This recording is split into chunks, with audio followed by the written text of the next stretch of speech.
It's hard to find something more profound as an engineered object than the F1 engine. The most powerful single-chamber rocket engine ever designed and manufactured. 65 of these engines flew, and there were 0 failures. The F1 engine represents the pinnacle of achievement in liquid rocket propulsion. It was the most powerful liquid-fueled engine ever known to mankind. 1.5 million pounds of thrust per engine, and 5 engines combined, 7.5 million pounds of thrust. It was just massive brute force technology that propelled men out of Earth's atmosphere and onto the moon.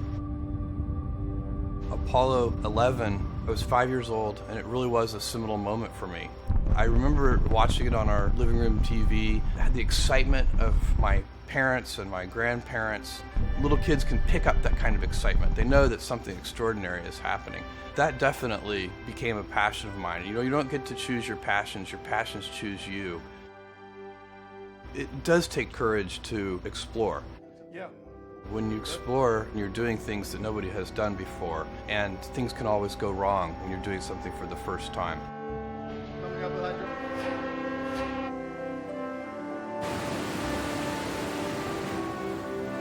It's a huge dredge job to get one of those out. You can feel it walking around the ship. Everyone's excited. There is some level of trepidation because we know there are no guarantees. The team that's been put together for this project is outstanding, and I have confidence that we're going to find what we're looking for. There are really interesting parallels.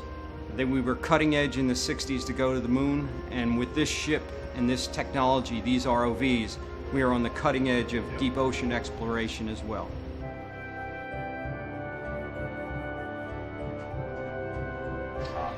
It's an extremely challenging environment to work in. It's extremely challenging technologically, and it's a remote place in the world to operate, and that makes everything we're doing extremely difficult.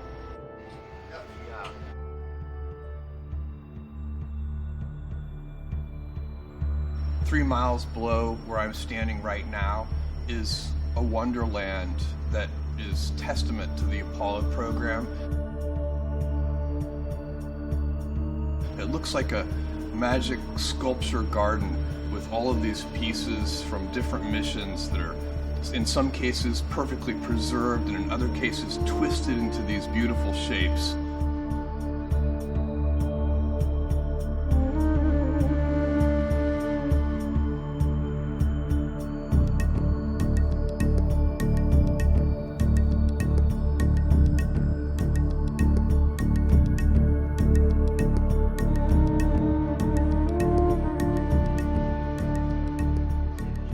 We're working 3 miles down in the deep ocean, and our robots are like marionettes on 3-mile-long cables. Being able to control those robots is a fantastic deep water ballet.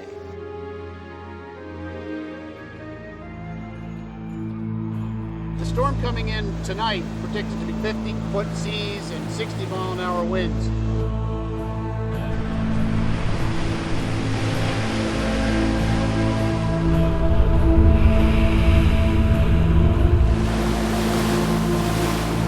Mariners all over the world have a number of superstitions. You're not supposed to ring the ship's bell. You're not supposed to bring backpacks on board a ship, which unfortunately we did. We've got lots of bananas, and you're not supposed to bring bananas on board either. We are in the Bermuda Triangle. Somehow, we now have the longest weather hold that this experienced crew has ever seen.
We're working over a mile deeper than the Titanic. The recovery of something that weighs 10 tons from this depth is not an easy feat. It's very dangerous lifting that kind of weight. The cables are under a lot of tension. There are a lot of things that could go wrong. It's incredibly exciting seeing these objects come on deck. 07 at the bottom. So I'm just amazed about the quality of the work done by everybody on this ship.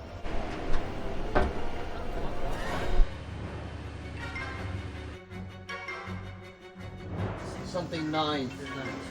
All this stuff.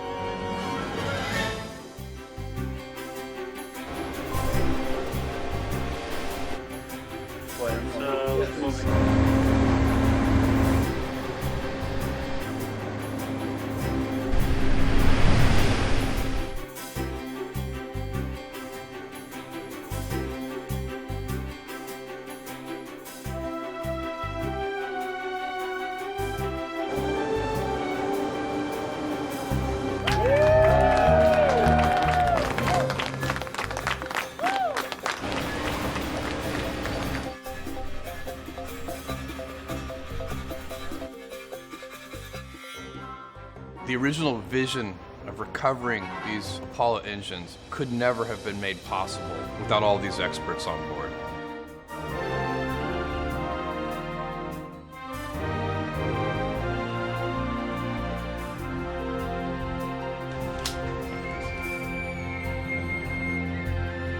Good day, guys.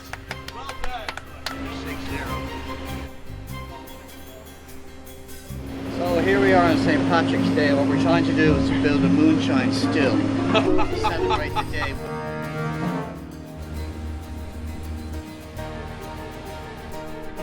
We're headed back into Cape Canaveral, Florida, where we're going to bring these engines home.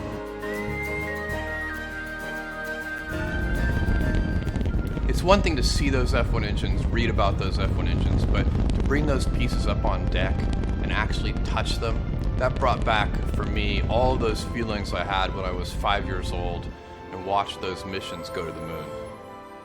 NASA's calling it a historic find. The space agency believes some of the engines that put America on the moon have been found. The engines were thought lost forever, never to be recovered. Engines which helped launch the Apollo astronauts to the moon have been located, last seen more than 40 years ago. The engines that powered Apollo 11 to the moon played a huge role in space history. Well, Jeff Bezos enjoys a good challenge, and so today, after a year of trying, they brought up engine parts from the deep. A team in the Atlantic Ocean believes they have found the engines from Apollo 11. Engines that lifted a nation in a space race with the Soviet Union. It was the last great American venture, Apollo reaching the moon. It's one small step for man. Anything that we can get from that era is fantastic for the American people to have. The actual artifact put in a museum, people see it and they're going to be amazed. One of the objectives of the expedition was to recover an engine from Apollo 11. When the engines arrived here, it was undetermined whether that had been a success or not. By chance, one of our technicians was looking at the thrust chamber behind me and using black light discovered the serial number 2044, which turned out to be the center thrust chamber for the Apollo 11 mission. You're dealing with an amazing collection of metals that have been put together to produce the most powerful machines ever built by mankind. If this results in one young explorer, one young adventurer, one young inventor doing something amazing that helps the world, I'm totally fulfilled. Maybe they'll build the next F1. When I grow up, I'd like to be someone who works at NASA. What I like to create, if I could create something, would be a new type of rocket. It's cool, you can find all kinds of different things up there. You could find all kinds of different stars you never knew about. You can find constellations you never knew about. In 10,000 years, we don't know what people will remember for sure, but I'm very certain they will remember when mankind first set foot upon the moon.